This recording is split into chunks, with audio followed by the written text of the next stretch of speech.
Hi friends, இப்போ என்ன பார்க்க போகிறோம்னா இப்போ வந்து பிளாக் கிரேப்ஸ் அதாவது பன்னீர் திராட்சை வச்சு நம்ம வந்து ஜூஸாக சேர்க்குறோம். வாங்க எப்படி செய்யலாம்னு பார்க்கலாம். வந்து நிறைய ஆன்டி ஆக்சிடென்ட்ஸ் இருக்குது. அதாவது கொஞ்சம் மஞ்சள் பொடி, ஏற்கனவே கழுவி அலம்பு எடுத்துட்டேன். கொஞ்சம் சால்ட்டு சேர்த்து நல்லா இன்னும் 2-3 டைம்ஸ் வந்து அலம்பு எடுத்துக்கோங்க.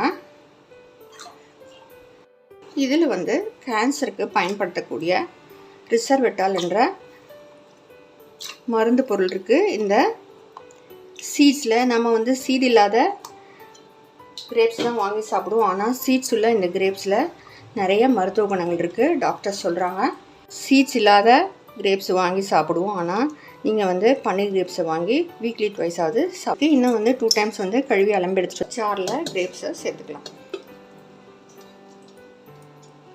2 புதினால தான் சேர்க்குறேன்.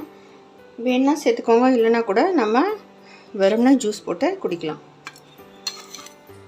சுகர் வந்து 2 ஸ்பூன் சேர்க்குறேன். நீங்கள் வந்து ஹனி கூட சேர்த்துக்கலாம். அதே மாதிரி 1/2 லெமன் சேர்க்குறேன். லெமன் ஜூஸ் சேர்த்துக்கலாம். ரொம்ப சேர்க்க வேண்டாம். ஐஸ் க்யூப் சேர்த்துக்கலாம். இதை வந்து ஸ்ட்ரெயின் பண்ணி எடுத்துக்கலாம்.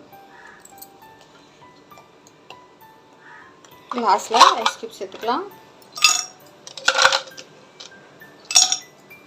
அவ்வளோதான் ஃப்ரெண்ட்ஸ், சூப்பராக அருமையாக ரெடி ஆயிடுச்சு. சூப்பராக இருக்கு பாருங்கள் ஃப்ரெண்ட்ஸ். சூப்பராக அருமையாக கிரேப் ஜூஸ் ரெடி ஆகிடுச்சு. ப்ளீஸ் லைக் பண்ணுங்கள், சப்ஸ்கிரைப் பண்ணுங்கள் ஃப்ரெண்ட்ஸ். தேங்க்யூ. மறக்காமல் சப்ஸ்கிரைப் பண்ணுங்கள் ஃப்ரெண்ட்ஸ். தேங்க்யூ.